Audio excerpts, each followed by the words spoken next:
Hello and welcome to this session of Project Engineering and Management.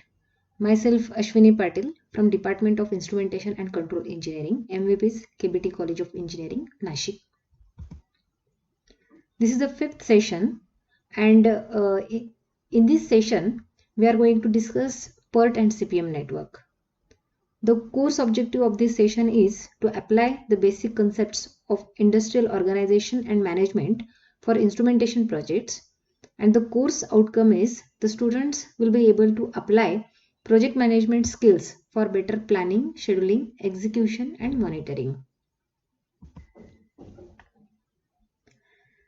In the previous session we have discussed statement of work and work breakdown structure. These documents which are formed at the earlier stage of planning, and in work breakdown structure the complete project is divided into number of small elements, major and minor, all the detail small or large elements, and then these activities, major or minor activities, are arranged sequentially, and the parallel activities are also arranged parallelly, and from start activity to end activity all the activities are arranged in a network, so that is called as network. So various types of networks are formed. CPM, PERT are two of those types.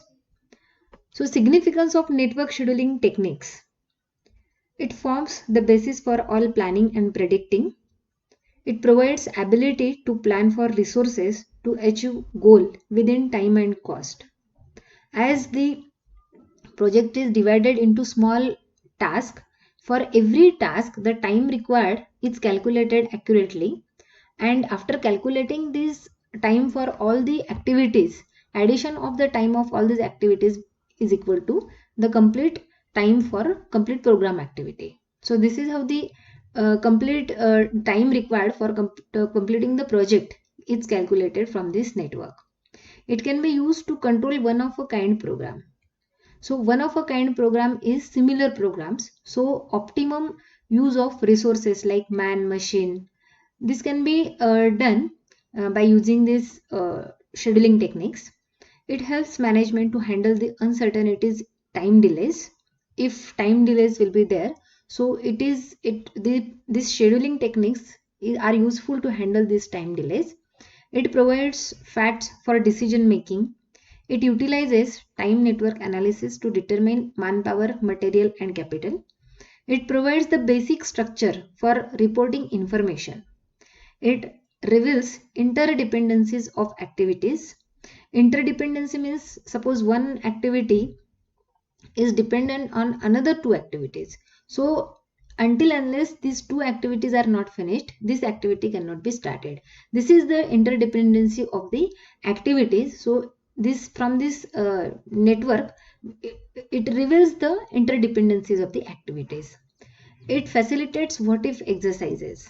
It identifies the longest path or critical paths. It allows us to perform scheduling risk analysis. Now PERT method. The standard nomenclature for PERT method are: this circle indicates the event. So these two are the events, and from sixth event to third event the number of weeks required are given on this arrow. So this arrow indicates the activity. So for from sixth to third, the activities, whatever activities we have to finish, it will require 3 weeks. So this is how the this meaning of the network is. This is a PERT network which is drawn here. So 1, 2, 3, 4, 5, 6, 7 up to 9. These are the different events: contract negotiated and startup activity. These are the first and last event. So these events, how these events are arranged in a PERT network. So first of all, first event to second event, the activities required 1 week, so it is specified like this.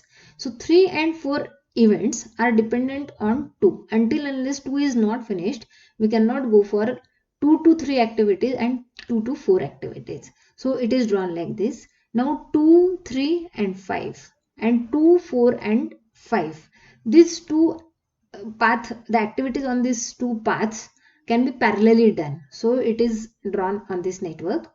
So this is how up to the last event the network is drawn.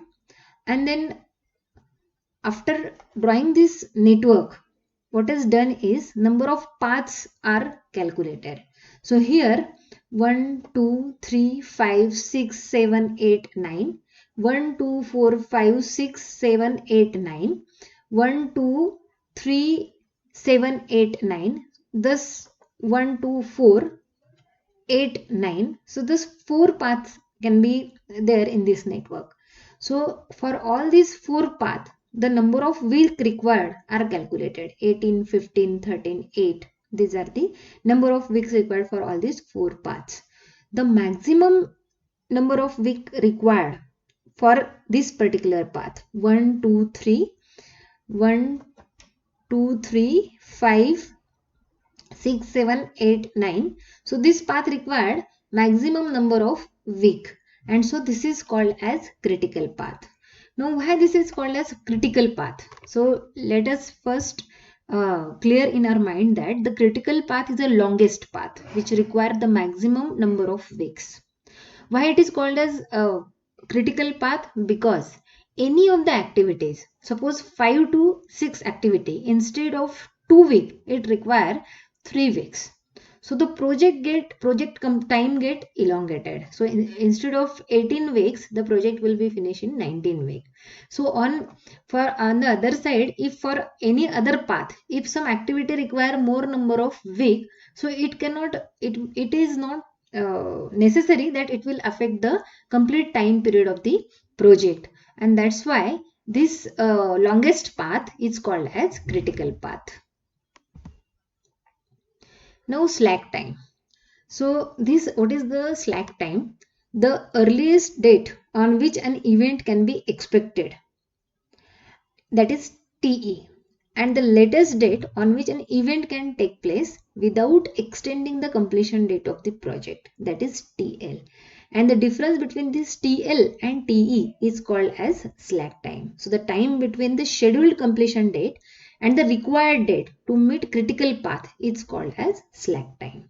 So we'll see it in detail in the next network. Now this is another PERT network with slack time is shown.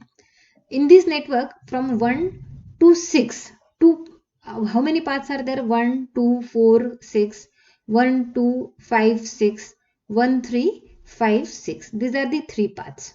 So first of all, critical path is calculated. So 1, 2, 5 and 6. This path require more number of weeks, that is 15 number of weeks, 3 plus 7 plus 5. So this 15 number of weeks are required for this particular path, and this is called as critical path, as we have discussed earlier. Now, so on this path, for every event, TL and TE, it will be same. So what is TE? TE is the earliest time. That means at the earliest, at what time the 2 onwards activities, like that is 2 to 4 or 2 to 5 can be started. Now on critical path, we have to start it at 3 only, and we have to start earlier time and latest time, both are 3. If it will change, so our complete time, that is a 15, it will extend. So it is not affordable to do that. So there is no slack time on this critical path. But for this 4, now for this event 4 to happen, at the earliest, when you can start this 4 to 6 activity? So at the earliest, that means 3 plus 3, 6 weeks. So these complete activities are finished within 6 weeks. So 4 to 6 activity you can start at the earliest at 6th week. So after 6 week we can start at the earliest 4 to 6. But maximum at what week we can start it, so that this time period will not affect. So 15 is a completely required time period, and so even though we'll start this 4 to 6th activity at 9th, so it won't, when we'll start it at 9th, so it won't affect the critical path. So the latest time is 9. At the max, we can start this activity at 4 to 6 at 9. So the latest time is 9. And the difference between this TL and TE is 3. So the slack time is 3. Similarly, we can calculate this slack time for this 3 to 5 event. Now at the earliest, when we can start this 3 to 5 activity, so at the earliest we can start it at 2, because the minimum required condition has fulfilled after 2 weeks. So at the earliest we can start it at so 2 at so 2, so the TE is 2. At the max, when we can start it, so on critical path, this 3 plus 7, that is 10. So before 10 we have to finish it. So if even though we start it at 5, we can finish it within within 10. So the latest time is 5, and the difference between these two is 3, and 3 is a slack time. Thus we can calculate the slack time from the PERT network. Now estimating activity time. There are three types of estimating activity time. That is most optimistic completion time, most pessimistic completion time, and most likely completion time.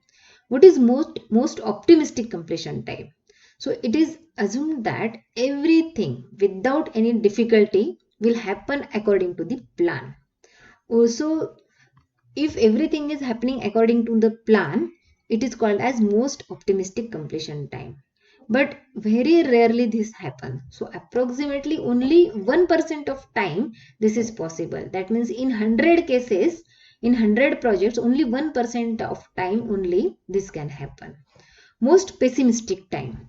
So most pessimistic time is nothing will happen according to the plan you have planned the schedule, and so too many difficulties will be there, and so nothing will happen according to the plan, and this also will happen only 1% of time.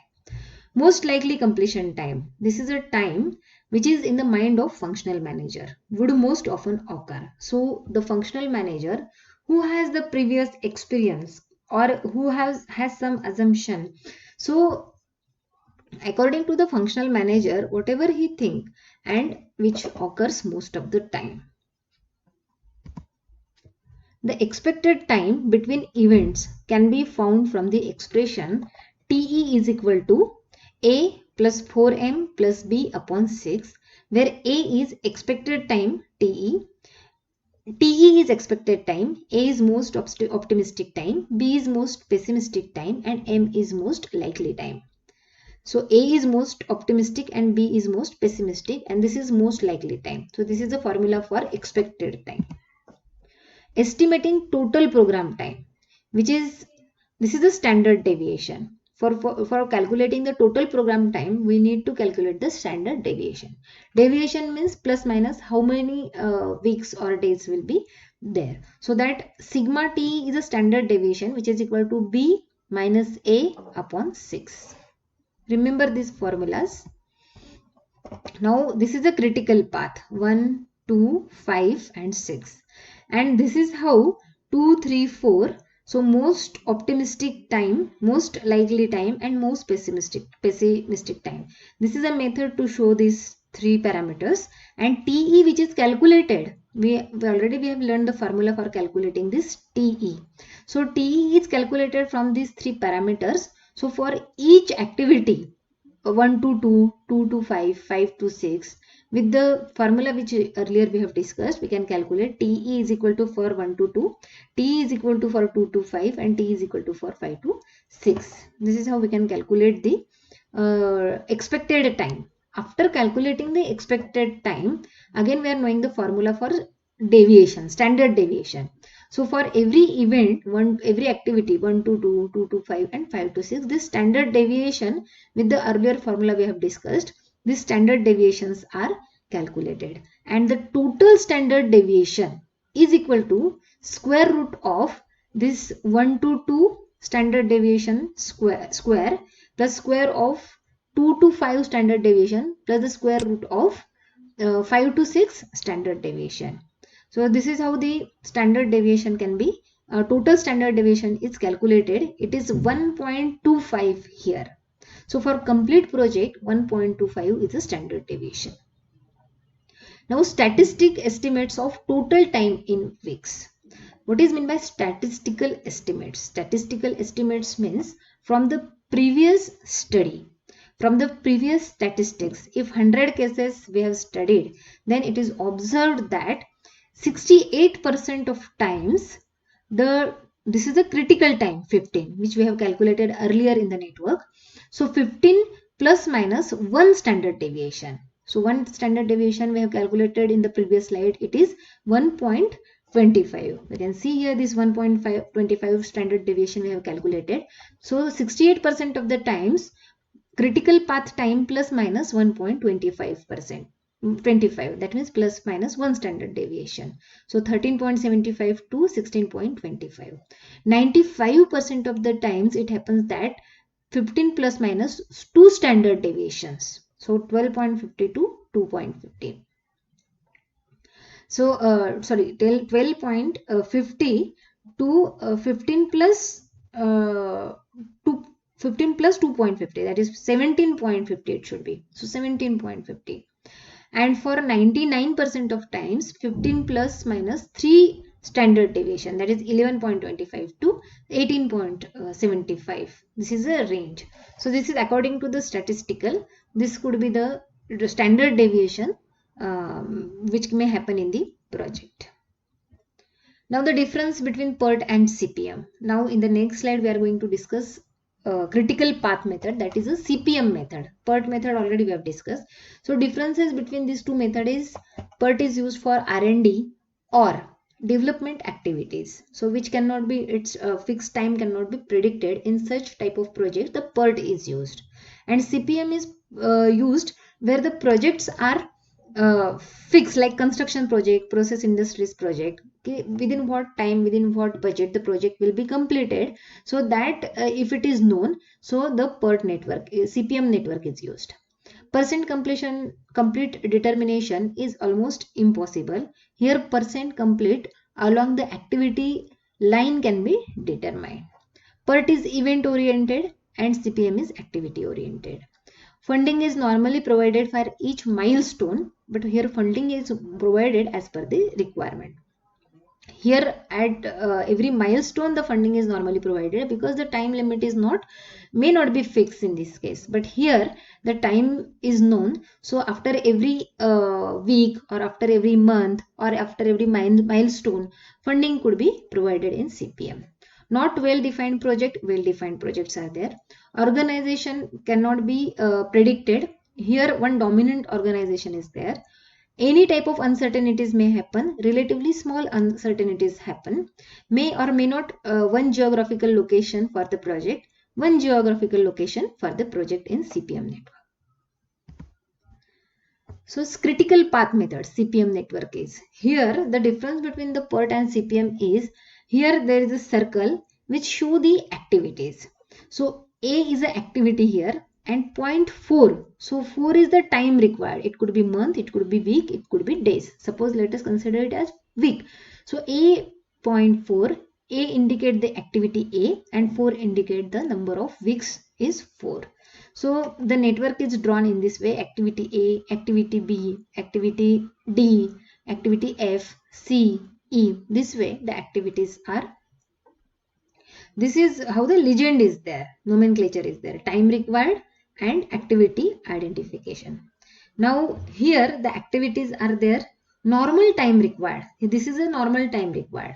Normally the time required, crash time. Crash time is nothing but if we will reduce the time of the activity, then the cost required is more because more resources are utilized. So if we'll crash the time from 4 to 2, so normal cost is suppose 10,000. So if we'll crash the time, if the emergency or the project we need to finish faster, then 14,000 would be the cost. So for this 4 minus 2 means by 2 weeks the time schedule is reduced, and for those 2 weeks the additional cost paid is 2,000.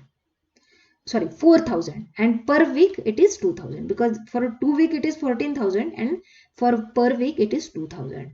This is how for all the crashed activities. Like suppose C in 6 is normal case, for B activity 6 weeks are required, crashed is 5. So 6 to 5 means 1 week is reduced.